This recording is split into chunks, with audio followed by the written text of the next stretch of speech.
Bom, nós já vimos dois tipos de situação que garantem que integrais de uma função em curvas fechadas sempre deem zero. Uma situação é a função ter uma primitiva, ok? Se ela tem uma primitiva numa certa região, a integral em qualquer curva fechada ali vai sempre dar zero. Outra condição é dada pelo teorema de Gaussat, que diz que se a função for holomorfa numa região, e a curva for especificamente um triângulo, ou depois a gente viu que também funciona para retângulo, a integral também vai dar zero. Okay? O teorema de Cauchy vai ser basicamente uma generalização do teorema de Gaussat para curvas mais gerais do que triângulos ou retângulos. Okay? Bom, o primeiro passo vai ser provar esse teorema aqui, dizer que se a função for holomorfa num disco aberto, então ela vai ter primitiva. Okay? Então, provar primeiro no caso em que a região é um disco aberto. Bom, antes de mais nada, só para simplificar, a gente pode assumir que o disco, o centro dele seja a origem. Okay? Se não for, basta você fazer uma translação da função. Então, digamos que eu tenho aqui então um círculo, um disco centrado na origem. Okay? Eu vou definir eu tenho uma função f de z. Okay? Eu vou tentar criar uma primitiva, uma função f de z, tal que a derivada do f seja o f. Tá joia? Então, para definir essa função f, eu vou pegar um ponto z qualquer lá no meu disco e vou ligar ele por esse caminho gama de z, que vai primeiro pela horizontal até um ponto z-til e depois pela vertical até chegar no z. Ok? E eu vou definir minha função f de z como sendo o valor da integral do f ao longo desse caminho específico aí. Ok? Então, para cada z, pega esse caminho, calculo a integral, ela vai dar um certo valor, eu defino a minha função f como tendo esse valor. E o problema agora é mostrar que essa função f realmente vai ser uma primitiva. Vou ter que dar um jeito de calcular a derivada dela e mostrar que dá o f original. Ok? Bom, então vamos lá. Para calcular a derivada, o que a gente tem que fazer? Pegar... deixa eu desenhar aqui. Pegar aqui, fazer uma variação aqui, h, no meu ponto z, até um ponto z mais h. Ok? Aí calcular o limite do f, calculado em z mais h, menos f de z sobre h. Aquela definição da derivada através de limites. Joia? Então, vamos lá. Então, vou pegar um hzinho, um número complexo, que vai dar um deslocamento ali a partir do z. Okay? Pequeno o suficiente para que o ponto z mais h não saia do meu disco. Então, já vou querer ficar dentro do disco. E aí, o que vai ser a diferença entre o f de z mais h e o f de z? Bom, por definição, o f é calculado assim, né? Você pega esse caminho aí e faz a integral do f ao longo do caminho. Bom, só que aqui, então, o f de z era aquilo lá, integral naquele caminho gama de z, ok? Só que agora eu quero f de z mais h. Então, o que vai acontecer? Se eu mudei aqui meu z para z mais h, okay, então eu vou ter, quero calcular o f nesse novo ponto, então por definição tem que pegar um caminho indo da origem até aquele ponto, né, do jeito que foi definido. Primeiro pela horizontal e depois pela vertical até chegar naquele novo ponto z mais h. Ok? Então, aqui eu tenho essa integral nesse novo caminho, menos a integral no caminho original, que ia de 0 até z, então nesse caminho aqui.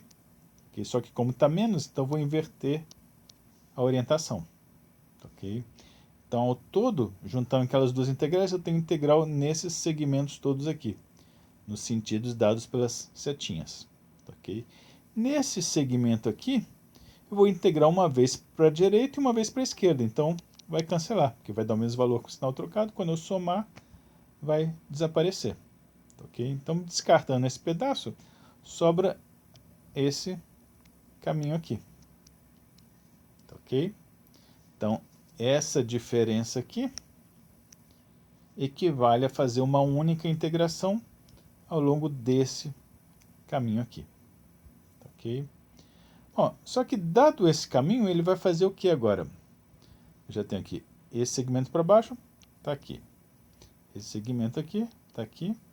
Esse segmento para cima está aqui. E agora ele vai fazer o seguinte, vai acrescentar, vai fechar aqui, ok? Mas vai integrar uma vez para a esquerda e uma vez para a direita. Aí cancela. Então se eu somar, eu estou basicamente somando e subtraindo a mesma coisa, então não vai fazer diferença nenhuma. Ele vai ligar aqui também, integrando uma vez para cá e uma vez para cá. Ok? E de novo, estou somando e subtraindo a mesma coisa, então não vai fazer diferença. Com isso tudo, eu fico com essa figura aqui. Ok? Então, de novo, essa expressão aqui é igual a essa diferença dessas integrais, que fazendo essas manipulações aí, acabou virando esse monte de integrazinhas nesses vários segmentos. Tá joia? No final dá o mesmo resultado que fazia aquele original lá, que era aquela diferença daquelas duas integrais.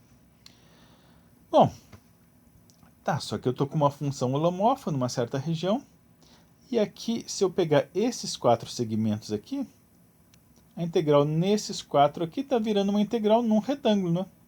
Ok?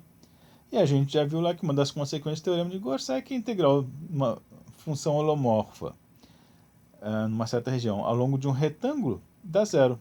Então, esses 4 segmentos aqui, quando eu somar as integrais neles, vai dar zero.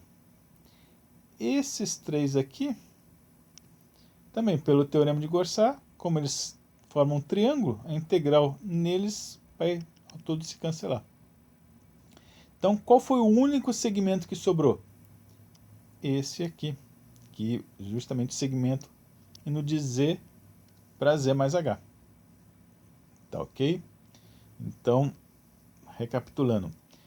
F de Z, Fzão de Z mais H menos Fzão de Z dava a diferença dessas duas integrais, que era igual à integral nesses caminhos aqui, que usando essas manipulações, usando o teorema de Gauss, a gente viu que a integral nesses caminhos aí acabam dando a mesma coisa que integrar direto no segmento de Z para Z mais H.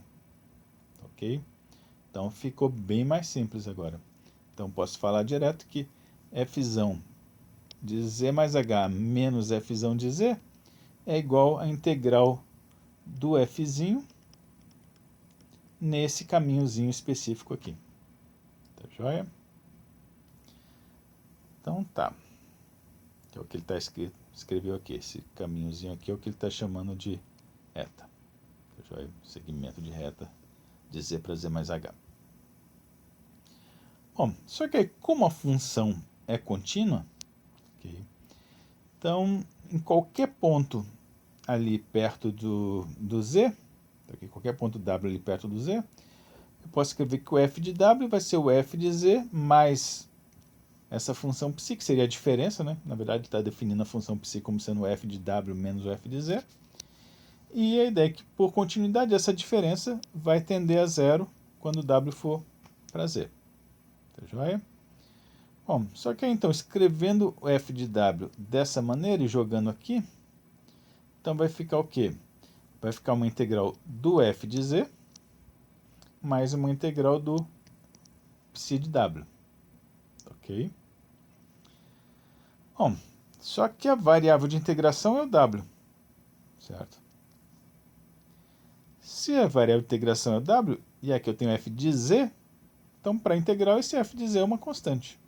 Então posso passar para fora da integral, então vai ficar, essa primeira integral vai ficar simplesmente f de Z vezes a integral de dw, só que a integral de dw vai dar w, calculado de Z até Z mais H, então vai dar Z mais H menos Z, vai sobrar só H. Então essa primeira integral, resultado dela dá H. Bom, e a segunda integral? Ó, essa segunda integral, eu posso fazer uma estimativa dela, aplicar um módulo, então o módulo da integral vai ser menor ou igual, do que a gente já viu, o sup da função ao longo do caminho, vezes o comprimento do caminho, o comprimento desse caminho aqui, Esse comprimento aqui é justamente o módulo de H, né? Tá ok? Então, essa segunda integral vai ser menor ou igual que esse super aqui, vezes módulo de H. Aí pega esse f de z mais h menos f de z, que é igual a isso aí, divide por h. Ok? Então, esse h aqui vai cancelar com aquele, vai dar 1. Vezes f de z, desculpa, que está aqui fora. Essa segunda integral, quando eu dividir por h, vai ainda sobrar isso aqui. E como psi de w, cadê? Como psi de w vai para zero, à medida que w vai para z, então isso aqui vai para zero. Então a única coisa que vai sobrar vai ser justamente esse fzinho de z que estava aqui. Tá, okay? Isso aqui está indo para 1, isso aqui está indo para zero. Tá joia? Quando eu divido por h e tomo o limite. Então pronto, está aprovado. Limite daquela expressão, quando h tende a zero, é fzinho. E essa expressão aqui, o limite, é justamente a derivada. Né? Então está provado que a derivada do fzão é o fzinho. Ou seja, o fzão é realmente uma primitiva. Então consegui achar uma primitiva para minha função naquele disco. Tá ok? Não sei qual que é a cara dela, mas pelo menos eu já sei que ela existe. Bom, e aí se eu descobrir então que nessas condições desse teorema, uma função holomorfa num disco aberto sempre tem primitiva, se ela tem primitiva, a gente já viu que isso implica que integrais em curvas fechadas dão zero, né? E aí você chega no teorema de Cauchy no disco. O teorema de Cauchy no disco diz justamente isso. Se a função for holomorfa num disco, então a integral em qualquer curva fechada dentro do disco vai sempre dar zero. Tá ok? Então, parecido com o teorema de Gauss, só que o teorema de Gauss é especificamente para triângulos e aqui vale para qualquer curva fechada que esteja dentro do disco. Então, daqui me ilustra, se eu pegar uma curva toda esquisita aqui, mas que seja fechada, termine no mesmo lugar que começou, posso já garantir que a integral vai dar zero. Tá ok? Bom, às vezes vai ser interessante pegar a integral não numa curva lá dentro do disco, mas especificamente na curva de fronteira do disco. Tá ok? Nesse caso, você também vai poder dizer que a integral dá zero, tá ok? Mas desde que a função seja holomorfa não só lá dentro do disco, mas em uma regiãozinha um pouco maior. Eu preciso ter uma região um pouco maior que pegue a fronteira daquele disco e o interior do disco. Se a função for holomorfa nessa regiãozinha um pouquinho maior, já dá para eu garantir que a integral também vai dar zero. Tá ok? Porque aí, se valer numa integral, numa região um pouquinho maior, daria para eu pegar um disco um pouquinho maior e aí aplicar o teorema de Cauchy do disco, como a minha fronteira original do meu disco original agora virou uma curva dentro desse disco um pouquinho maior, então vale o teorema de Cauchy do disco, então chega à mesma conclusão, a integral vai dar zero. Tá ok? Bom, isso para disco. Tá ok? Só que vai ser importante em aplicações ter regiões um pouquinho mais complicadas. Okay. O teorema de Cauchy, na verdade, vale para regiões e curvas bem complicadas. Okay. Na verdade, a regra mais geral é que você precisa ter uma curva que seja fechada, simples, sem autointerseção, e que seja suave por partes. Ok? Com essas três condições aí já dá para dizer que e a função ser holomorfa numa região contendo essa curva e o interior dela, a versão mais geral do teorema de Cauchy vai dizer que a integral dá zero. Ok? Só que a demonstração nesse caso mais geral é bem difícil. Okay? Tá no apêndice desse livro, vocês deem uma olhada depois para vocês verem o tanto de coisa que isso aí envolve. Envolve muita topologia. Okay? Porque embora a gente pense, ah tá, curva fechada, simples, suave por partes, deve ser alguma coisa assim. Tem um pedaço aqui suave, depois outro, não pode ter alta interseção e vai chegar uma hora que vai fechar. Então parece que curvinha razoável, né? Okay. O negócio é que dá para inventar curvas bem mais complicadas que satisfazem essas condições. Okay? Provar que o teorema vale para qualquer curva bem mais complicada do que essa é bem difícil. Okay? Mas felizmente na maioria das aplicações a gente não vai precisar de curvas muito complicadas. Então a gente vai trabalhar com o que o livro aqui chama de regiões de brinquedo, curvas de brinquedo, que vão ser curvas razoavelmente simples e que vão ser suficientes para os nossos propósitos, para as nossas aplicações e que dão para ver que o teorema vai funcionar. Tá? Qual vai ser a ideia? Bom, ele pega aqui, por exemplo, um exemplo que vai ser bem útil para a gente, que é curvas nesse formato aqui. Tem um disco, um círculo aqui fora, quase completo, um outro círculo aqui dentro, quase completo, ok? E eles são ligados por esse corredorzinho aqui bem estreito. Tá joia? Bom, essa curva aqui é razoavelmente simples, ok? No sentido de que é uma curva que você intuitivamente você sabe o que é o interior dela, ok? Tem curvas que os matemáticos inventam que você não consegue saber direito o que é o interior dela. Por exemplo, não sei se vocês já viram a curva de Peano. A curva de Peano é uma curva que passa por todos os pontos do interior de um quadrado. Ela passa por exatamente todos os pontos do quadrado. E aí, nesse caso fica difícil dizer o que é dentro e o que é fora dela. Okay. Mas nesse caso aqui não. Esse caso aqui é bem claro, né? O interior dela seria essa região aqui, né? É a região que está presa dentro da curva, digamos assim. Então, tem algumas regiões, algumas curvas razoavelmente simples que têm um bom conceito intuitivo de o que é o interior dela. E são os tipos de curvas que a gente vai estar interessado, as curvas que eles chamam de curvas de brinquedo. E além disso, tem que ser curvas também que você consiga fazer o seguinte, dado quaisquer dois pontos lá dentro, ok? Você tem que conseguir sempre achar um caminho ligando um ao outro, formado só por retas horizontais e verticais. Okay? Nessa curva aqui também, nessa região, dá para ver claramente que dá para fazer isso. Né? Se eu pegar, por exemplo, meu Z0 aqui e meu Z aqui, dá para ver também que dá para eu chegar lá razoavelmente fácil. Né? Aqui ele pegou uma curva até mais complicada do que seria necessário, mas o que importa é que sempre dá para fazer isso aí. Ligar por duas curvas. Por duas curvas não, desculpa. Por segmentos horizontais e verticais.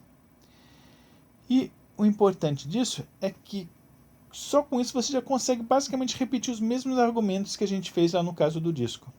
Okay? Eu vou tentar provar o teorema de Cauchy para essa região, tentando definir uma primitiva para que vai dar uma função fzinho. Vou tentar de novo inventar uma primitiva para ela. E a maneira como eu vou definir essa primitiva vai ser integrando o fzinho de w ao longo de alguma curva que ligue os dois pontos. Okay? E o importante é que você consiga mostrar que o resultado, que essa função esteja bem definida, e para isso não pode depender da curva que eu escolhi. Porque se eu escolher essa, se ele escolheu essa curva aqui, se eu tiver escolhido essa outra aqui, o resultado da integração tem que dar o mesmo, senão essa função não estaria bem definida, dependeria de qual curva eu estou escolhendo. Okay? E como que eu consigo provar que o resultado por essa primeira curva aqui, toda quebradinha que ele escolheu, e depois pela minha, dá o mesmo resultado? Teorema de Gorsat para o retângulo. Okay? Essas curvas aí, vocês podem quebrar a diferença entre elas em um monte de retângulozinhos. Desculpa. E aí, aplicando o teorema de Gorsat em cada um desses retângulos, okay, tentem fazer isso aí, orientando direitinho as direções,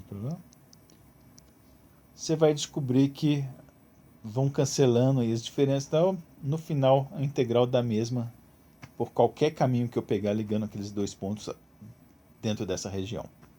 Okay?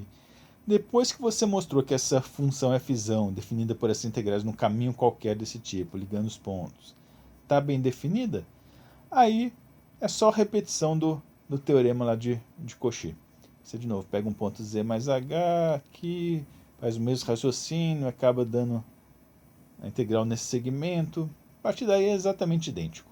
Okay? Você consegue mostrar que a derivada dessa função f vai dar justamente o f. Tá joia? Então, basicamente, qualquer região, qualquer curva, qualquer região delimitada por uma curva, que dê para você fazer isso, você ligar quaisquer dois pontos por esses segmentos aí, horizontais e verticais, de uma maneira que não tenha ambiguidade, que você possa sempre fazer esses truquezinhos aí de separar em retângulos tal, nos quais a integral se cancela, o teorema de Cauchy vai valer. Então, se eu pegar agora qualquer curva aqui dentro, fechada, eu já posso dizer que a integral nessa curva vai dar zero. Tá joia? E, de novo, várias vezes a gente vai estar interessado não em curvas esquisitas aqui dentro, mas justamente na curva de fronteira. Ok? Vou querer dizer que a integral nessa curva de fronteira vai dar zero. Bom, para isso você precisa que a função seja holomórfica não só no interior, mas numa regiãozinha um pouquinho maior. Ok? Se você tiver que sua função é holomórfica numa regiãozinha um pouquinho maior do que a curva e contendo o interior dela, também já dá para chegar à mesma conclusão. A integral nessa curva aqui de fronteira também vai dar zero. Tá? Outros exemplos de curvas que vão ser bem úteis em integrais e nos quais também valem isso, são essas aqui. A gente vai usar muitas curvas desse tipo aqui, em qualquer uma delas dá para você ver que dá para repetir aqueles mesmos argumentos que foram feitos no disco, que foi feito naquela curva ali logo em cima. Okay? Então, em qualquer uma dessas regiões, vale o teorema de Cauchy. Se a função for holomorfa na curva e no interior dela, a integral vai dar zero. Ok? Bom, depois a gente vai ver para que serve isso.